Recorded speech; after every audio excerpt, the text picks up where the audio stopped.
नमस्कार, मैं हूं शिवानी शर्मा और आप देख रहे हैं कुछ तो है। देवलोक का द्वार यानी कोई ऐसा रास्ता जो देवलोक को पृथ्वीलोक से जोड़ता है। स्कंद पुराण और देव पुराण में कई बार इस रास्ते का जिक्र हुआ है, कभी महादेव शिव के लिए तो कभी भगवान विष्णु के लिए। सुनकर तो ऐसा लगता है कि जैसे कोई किस्से कहानियों की बात है, लेकिन देश में एक जगह है जहां कुछ वक्त पहले आदिवासियों को ठीक वैसा ही एक रास्ता दिखाई दिया। ऐसा रास्ता जहां आज तक इंसान के कदम नहीं पड़े, शायद इसीलिए कि वहां तक पहुंचना आसान नहीं है। न कोई सड़क है और न ही कोई पगडंडी। वहां तक पहुंचने के लिए नदी के पानी को चीरना पड़ता है, पहाड़ों के बीच एक घने जंगल में भटकना पड़ता है और फिर दिखाई देती है एक अद्भुत गुफा। कहते हैं उस गुफा के अंदर देवताओं का वो मार्ग आज भी मौजूद है। तो चलिए आज आपको दिखाते हैं टीवी इतिहास में पुराणों से जुड़ी सबसे बड़ी कहानी।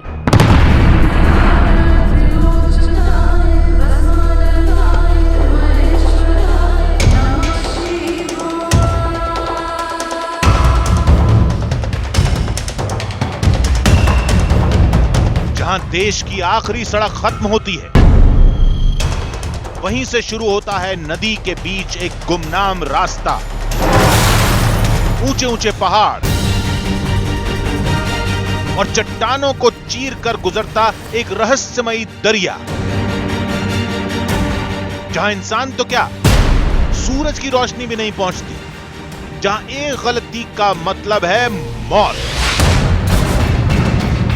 और गलतफहमी का मतलब उस भूल भुलैया में हमेशा के लिए फंस जाना। नदी, पहाड़ और भीषण जंगलों के बीच दिखती कुछ गुफाएं।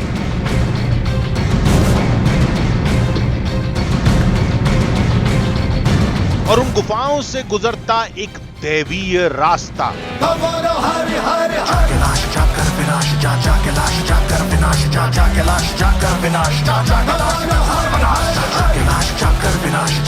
जिसका जिक्र स्कंद पुराण में हुआ, शिव पुराण में हुआ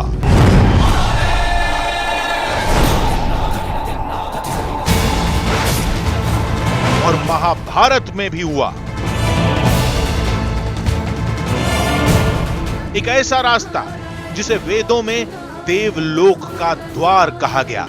सफर की शुरुआत हुई थी दिल्ली से 2500 किलोमीटर दूर देश के उत्तर पूर्वी राज्य त्रिपुरा की राजधानी अगरतला से। शुरुआत में हमें सिर्फ इतनी जानकारी मिली कि त्रिपुरा के जंगलों में छोटी सी बस्ती है, छवि मुड़ा, जहां पहाड़ों के बीच एक नदी गुजरती है और नदी के रास्ते पर कुछ ऐसे पहाड़ दिखते हैं जो हिंदू देवी देवताओं के आकार के हैं। लेकिन वहां आए तो एक नदी के बीच गुफा का एक रास्ता दिखा, जिसे वेदों में देवलोक का द्वार कहा गया। छवि मुड़ा के सफर का पहला पड़ाव उदयपुर, जो एक जमाने में त्रिपुरा राजतंत्र की राजधानी हुआ करता था। यहीं मौजूद है देवी के 51 शक्तिपीठों में एक त्रिपुर सुंदरी का धाम, जिनके नाम पर इस राज्य को त्रिपुरा कहा गया। इलाके के लोग इसे माता बाड़ी भी कहते हैं। माता बाड़ी यानी माता का घर। माता बाड़ी यानी त्रिपुरा सुंदरी का मंदिर। मान्यता है कि ये देश के 51 शक्तिपीठों में से एक है और यहाँ पर सती का पांव गिरा था जब भगवान शिव उनके शरीर को लेकर तांडव कर रहे थे।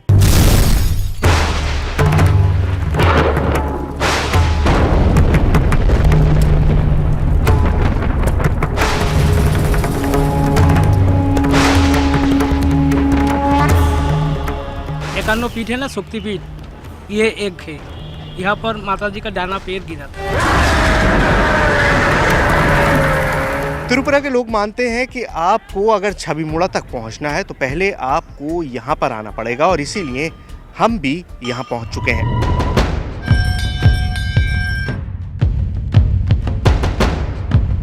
त्रिपुर सुंदरी के इस धाम में सबसे दिलचस्प हैं देवी की 2 मूर्तियां। तो आपके जहन में सवाल ये उठ रहा होगा कि आखिर इस मंदिर में 2 मूर्तियां क्यों हैं, एक बड़ी एक छोटी। मान्यता यह है कि बड़ी मूर्ति त्रिपुरा सुंदरी की है और छोटी मूर्ति छोटी माँ की। ये छोटी मूर्ति इसलिए है क्योंकि राजा अपने साथ इस मूर्ति को जंग में ले जाया करते थे। जब वो लड़ाई के मैदान में होते थे तो इस मूर्ति को अपने साथ रखते थे और यही मूर्ति उनको हर लड़ाई में जीत दिलाती थी।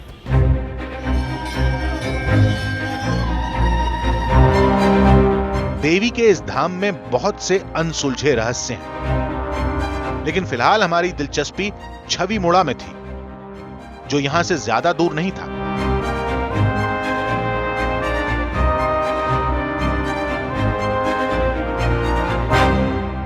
छवि मुड़ा का ये पहला बोर्ड है जो मुझे दिखाई दिया। सवाल यह है कि आखिर इस जगह के बारे में किसी को कोई जानकारी क्यों नहीं। आखिर सदियों से, या यूं कहूं कि युगों से ये जगह मौजूद है। यहाँ लोग आते हैं, पुराणों में जिक्र है, महाभारत में जिक्र है, लेकिन उसके बावजूद भी कोई इसके बारे में जानता नहीं है। छवि मुड़ा के उस खतरनाक मिशन पर निकलने से पहले हमने इलाके के एसडीएम से बात की।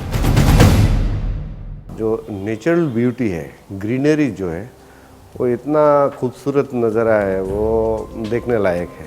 देखते हो कि अमेज़न जंगल जिस तरह देखने लायक है, उसी तरह देखने लायक है त्रिपुरा में।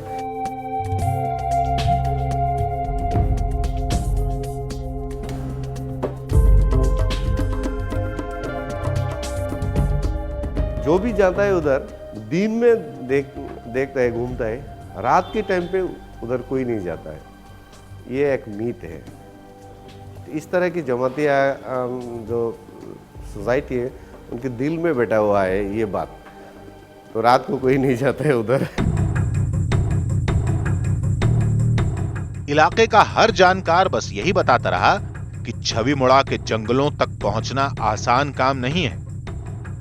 बहुत दिनों से पता नहीं था, लेकिन अभी आदमी लोग जब अंदर जाते थे लकड़ी के लिए व मछली के लिए नदी में, तो उन लोगों ने देखा है यहाँ पर बहुत बड़ा मूर्ति है। एडवेंचर है बहुत ज़्यादा। डर भी लगता है? डर तो लगता है।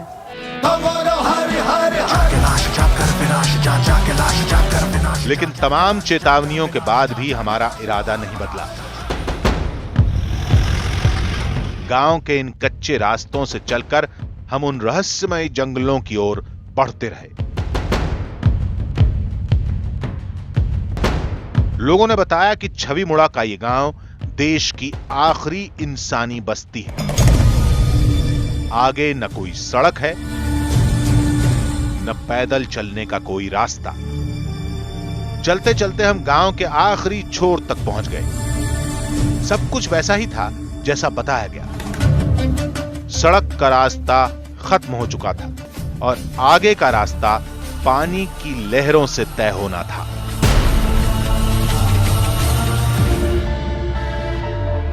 अपनी अद्भुत विरासत को दुनिया के सामने लाने के लिए इन आदिवासियों ने हमारी मदद की। नदी के रास्ते पर बिखरे इन पेड़ों को काटने का सिलसिला शुरू हुआ।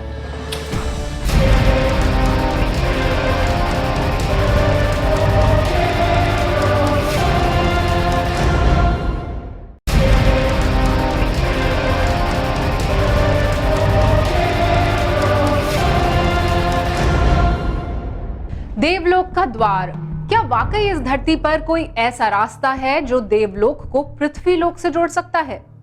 और अगर है तो क्या वाकई वहां तक जाया जा सकता है? ऐसे तमाम सवालों के साथ हमारी टीम निकल पड़ी।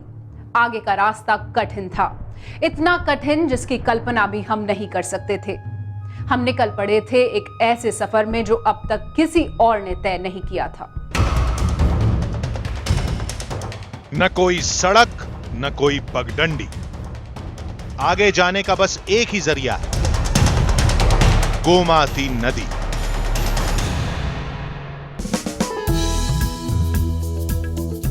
पानी की लहरों पर यह सफर शुरू हुआ।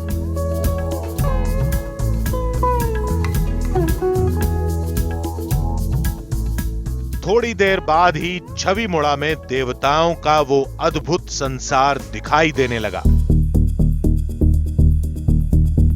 पहली नजर पड़ी पहाड़ की चट्टानों पर बनी इन 5 मूर्तियों पर, जो महाभारत काल से भी पुरानी है, जिन्हें पंच शक्ति कहा जाता है, यानी शिव, विष्णु, पार्वती, गणेश और कार्तिकेयन। छवि मुड़ा में अब हम उस जगह पर पहुंच चुके हैं जहां पर सबसे इम्पोर्टेंट पैनल है, जिसके बारे में न जाने कब से बातें हुई हैं, न जाने कब से इसके बारे में जिक्र किया गया है। पहाड़ों पर देवताओं की इन आकृतियों को किसने तराशा, क्यों तराशा? ये सब कुछ इंसानों ने बनाया या खुद देवताओं की कोई महिमा है? इसके बारे में कोई कुछ नहीं जानता। खुद भारतीय पुरातत्व विभाग के लिए भी ये सब कुछ एक पहेली है। लेकिन इतना साफ था कि आगे जो कुछ भी मिलेगा उसका रिश्ता महादेव से है। नमः शिवाय। थोड़ा और आगे गए तो एक नई कहानी मिली। इस बार पहाड़ों पर छोटी छोटी कुल 37 आकृतियां बनी थी, कुछ ऐसी जैसे किसी के विवाह का दृश्य दिखाया गया हो। यहाँ के आदिवासी मानते हैं कि ये सब कुछ महादेव की एक दुनिया है। हर आकृति का रिश्ता भगवान शिव से है और शायद ये आकृतियां शिव पार्वती के विवाह की कहानी बयां कर रही हैं। लेकिन क्यों, इसका किसी के पास कोई जवाब नहीं। हम नदी की लहरों पर बढ़ते जा रहे थे। आदिवासियों ने बताया कि पहाड़ों पर बनी इन छवियों की वजह से ही इस इलाके का नाम छवि मुड़ा पड़ा। वैसे सदियों पहले इस इलाके का एक और नाम भी था, देवता मुड़ा। छवि मुड़ा का एक नाम देवता मुड़ा भी है। देवता मुड़ा यानी देवताओं की जगह। और आप देख सकते हैं क्यों इसे देवताओं की जगह कहा जाता है। यहाँ आकृतियां तो हैं ही, लेकिन ये बिल्कुल पैराडाइज की तरह है, जन्नत की तरह है। आपको स्वर्ग का एहसास हो रहा है जब आप इस नदी में जा रहे हैं। हर तरफ हरियाली है, झरने गिर रहे हैं पानी के। न मंजिल का कोई ठिकाना, न नदी के दूसरे छोर का पता। लेकिन देवताओं के इस अनदेखे अनजाने संसार की खोज में हम आदिवासियों के बताए रास्ते पर बढ़ते रहे। ये नदी का वो रास्ता है जहां टीवी कैमरा तो दूर, कुछ गिने चुने लोगों के सिवाय आज तक कोई इंसान नहीं पहुंचा। नदी के बहाव पर करीब 8 किलोमीटर चलने के बाद हमारी मुलाकात एक नई पहेली से हुई। पहाड़ की सीधी चट्टान पर करीब 10 मीटर लंबी एक विशाल मूर्ति दिखी। यह मूर्ति एक देवी की थी, शायद देवी दुर्गा की। लेकिन हमारे साथ मौजूद आदिवासी इसे देवी चक्रक मां की मूर्ति बता रहे थे। जब ताजमहल को आदमी पहली बार देखता है तो आप एस्टाउंड हो जाते हैं, आप हैरान हो जाते हैं, चौंक जाते हैं। और कुछ ऐसी ही फीलिंग इस समय आ रही है। अब पूरी खड़ी दीवार है ये, और यहाँ पर मेरे सामने एक इतनी बड़ी मूर्ति मौजूद है। करीब से देखने की कोशिश करेंगे। पास जाकर देखा तो इस मूर्ति के सामने इंसानी कद बौना दिखाई दे रहा था। जहन में बस यही सवाल था कि आखिर इन घने जंगलों में इस मूर्ति का क्या मतलब हो सकता है। आगे का सफर जारी रखते हैं, वापस बोट में बैठेंगे और बोट से आगे की तरफ चलेंगे। चलिए। हमारे साथ मौजूद नाविक ने बताया कि छवि मुड़ा का रहस्य इन प्रतिमाओं से कहीं गहरा है। वो बता रहे थे कि आगे जाएंगे तो कुछ गुफाएं दिखेंगी। पहली गुफा यहाँ की सदियों पुरानी रियासत से जुड़ी है।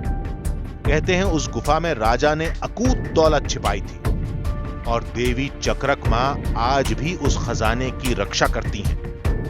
लेकिन उससे भी बड़ा रहस्य है यहां मौजूद एक और गुफा,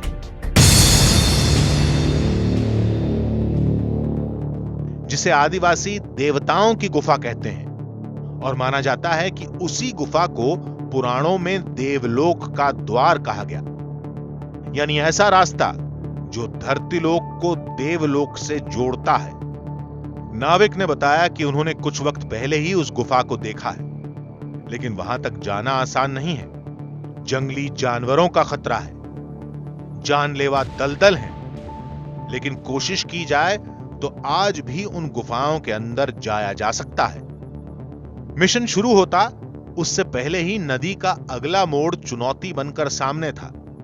नदी में आगे जाने का रास्ता बंद था। अब ये गुफा के रास्ते में हम आ चुके हैं, उस गुफा में जहाँ तक आज तक कोई इंसान नहीं पहुँचा। देव द्वार कहते हैं, देवों के लिए बना हुआ द्वार। और यहाँ से रास्ता आगे बंद है क्योंकि पेड़ गिर चुके हैं और कोई कभी यहाँ पर आता नहीं है।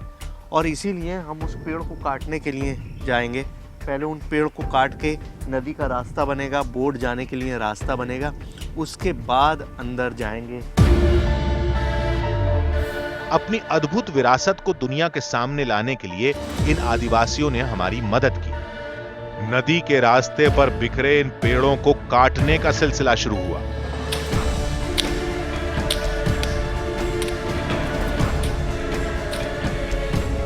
घंटों तक मशक्कत जारी रही। तमाम जहरीले जानवरों से सामना भी हुआ, लेकिन हौसला कायम रहा।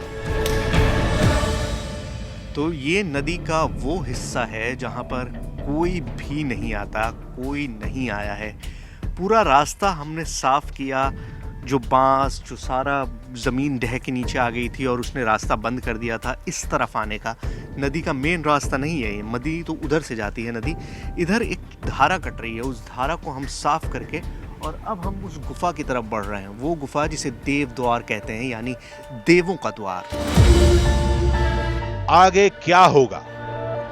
क्या देवलोक के उस द्वार तक पहुंचा जा सकता है? क्या उन गुफाओं में जाया जा सकता है? पुराणों की कथाओं से जुड़ी कुछ हैरतअंगेज तस्वीरें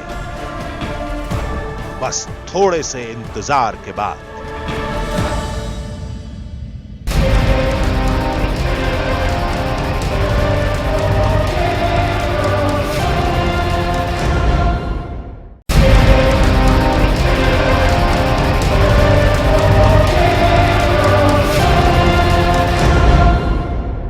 देवलोक का द्वार। त्रिपुरा के छबीमुड़ा में हमारा मिशन अब आखिरी पड़ाव पर था। हमारी टीम उस रहस्यमयी गुफा के बेहद करीब पहुंच चुकी थी और टीवी कैमरे में पहली बार पुराणों से जुड़ी वो कथा दुनिया के सामने आने वाली थी। लेकिन सफर के आखिरी मोड़ पर कुछ ऐसी चुनौतियां हमारे सामने आईं जिनकी हमें उम्मीद भी नहीं थी। लेकिन हम मुश्किलों से लड़कर उस गुफा तक पहुंचे। हम छबीमुड़ा के जंगलों को चीर कर आगे बढ़ रहे थे। पानी के बीच इस दलदल में एक एक कदम मीलों से लंबा दिखाई दे रहा था। एक गलत कदम सब कुछ खत्म कर सकता था। यह मिशन भी और जिंदगी भी। लेकिन हम बढ़ते रहे, मुश्किलों से लड़ते रहे, क्योंकि हम पुराणों से जुड़ी अब तक की सबसे बड़ी कहानी के बेहद करीब पहुंचने वाले थे। पैरों में बहता बिल्कुल ठंडा साफ पानी, दीवारों से रिश्ता हुआ पानी और दूर तक सिर्फ हरा हरा, ऊपर आसमान भी नहीं दिख रहा। इतने ऊंचे पहाड़ों के बीच इस घाटी में हम इस वक्त उतर चुके हैं। ये देखने में बड़ा खूबसूरत लग रहा होगा, लेकिन ये उतना ही ख़तरनाक भी है। हर कदम आप देखिए, हम लोग इतनी तैयारी के साथ आए नहीं थे। यहाँ पर सांप बहुत ज़्यादा तादाद में होते हैं और ऐसे में आप पानी में नंगे पैर चल रहे हैं क्योंकि आपके पास कोई और चारा नहीं। आगे का रास्ता इतना मुश्किल था कि हिम्मत जवाब देने लगी। इस दलदली जमीन पर पैर धंसने लगे और ऐसा लगा जैसे आगे बढ़ना मुश्किल हो चुका है। चलते चलते हम पहाड़ों के बीच एक अजीब से गलियारे तक आ पहुंचे। ऐसा लगा जैसे यह वाकई कोई रास्ता हो, जिसे किसी इंसान ने नहीं बल्कि खुद कुदरत ने तराशा हो। आदिवासियों ने बताया कि पुराणों में जिस देव द्वार का जिक्र हुआ है, उसकी शुरुआत यहीं से होती है। तो ये है देव द्वार, यानी देवों का रास्ता। और मैं आपको दिखाऊं तो यहाँ पर जो आकृतियाँ बनी हुई हैं, ट्राइबल लोग मानते हैं कि ये पहले मूर्तियाँ हुआ करती थी, यहाँ देवता वास किया करते थे। यहाँ पर जो अलग अलग फॉर्म्स बने हुए हैं, जो अलग अलग मूर्तियाँ बनी हुई हैं, मैं अगर इसको डिस्क्राइब करूँ तो ये चेहरे जैसा लग रहा है। अगर आप इसको गौर से देखेंगे तो ये चेहरे जैसा दिखेगा। यहाँ नाक है, इधर 2 आँखें हैं और ये पूरा शरीर है।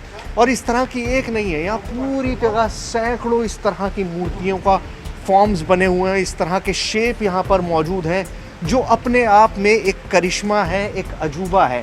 लेकिन जैसा कि आदिवासी, जैसे कि यहाँ पे ट्राइबल लोग जो हैं, जामतिया लोग जो हैं, वो मानते हैं कि यहाँ पर पहले एक रास्ता हुआ करता था जहाँ से देवलोक जाया जाता था। ये वो देवद्वार है, देवताओं का रास्ता है, ये वो दरवाज़ा है जिसके सहारे देवता अपने लोक में जाया करते थे, देवलोक में जाया करते थे और वापस पृथ्वी लोक पर आया करते थे। यहाँ बहुत से रास्ते दिखाई दिए, बहुत सी छोटी छोटी गुफाएं एक दूसरे से उलझी हुई थी और उन्हीं के बीच हमें वो गुफा भी दिखाई दी जिसके बारे में दावा होता है कि यही रास्ता देवलोक को पृथ्वीलोक से जोड़ता है। हमने इस गुफा में जाने की कोशिश भी की, लेकिन जैसे ही आगे बढ़े एक तेज झरना फूट पड़ा और हमारे लिए आगे का रास्ता बंद हो गया। मैं आपको बताऊं, हमने कहा था कि हम इस गुफा में जाएंगे, हम इसी इरादे से यहाँ पर आए थे, लेकिन आप पानी की आवाज़ सुनिए। वहाँ से एक झरना फूट पड़ा है, पानी की बहुत तेज़ धार ऊपर से नीचे की तरफ गिर रही है और इससे आगे जाना अपनी जान को जोखिम में डालने जैसा है। वैसे भी मैं आर्कियोलॉजिस्ट नहीं हूँ, मेरे साथ जो टीम है उनके पास वो इक्विपमेंट्स नहीं है कि हम दीवार खोद सकें, अंदर जाकर देख सकें, तो ये शायद हमारा काम है भी नहीं। लेकिन फिर भी हम कोशिश कर रहे थे कि हम अंदर जाके देखें जो बात सदियों से कही जा रही है, क्या वो सच है, क्या उसमें झूठ कितना है, उसमें हकीकत कितनी है, फसाना कितना है। लेकिन हम इससे आगे नहीं जा सकते। वो पानी की तेज़ धारा, अगर आप आवाज़ सुने, मैं चुप होता हूँ और आप पानी की आवाज़ सुनिए। हम उस गुफा में दाखिल तो नहीं हो पाए, लेकिन पुराणों से जुड़ी सबसे बड़ी कहानी के गवाह जरूर बने। तो क्या वाकई इस गुफा से होकर कोई रास्ता गुजरता है और वाकई ये रास्ता पृथ्वीलोक को देवलोक से जोड़ता है? क्या वाकई इसी रास्ते को देवलोक का द्वार कहा जाता है? आखिर इस गुफा के दूसरे छोर पर क्या है? क्या वाकई ये वही रास्ता है जिसका जिक्र पुराणों में किया गया है? हमारे लिए किसी भी नतीजे पर पहुंचना बहुत मुश्किल है, लेकिन इतना सच है कि जहां तक हम पहुंचे वहां आज तक इंसानी कदम नहीं पड़े थे। क्या आदिवासियों के दावे में कोई हकीकत है? इस सवाल की जांच पड़ताल जरूर होनी चाहिए। आज बस इतना ही। हम आपसे फिर मिलेंगे अगले हफ्ते एक और रहस्य के साथ। तब तक के लिए दीजिए पूरी टीम को इजाजत। नमस्कार।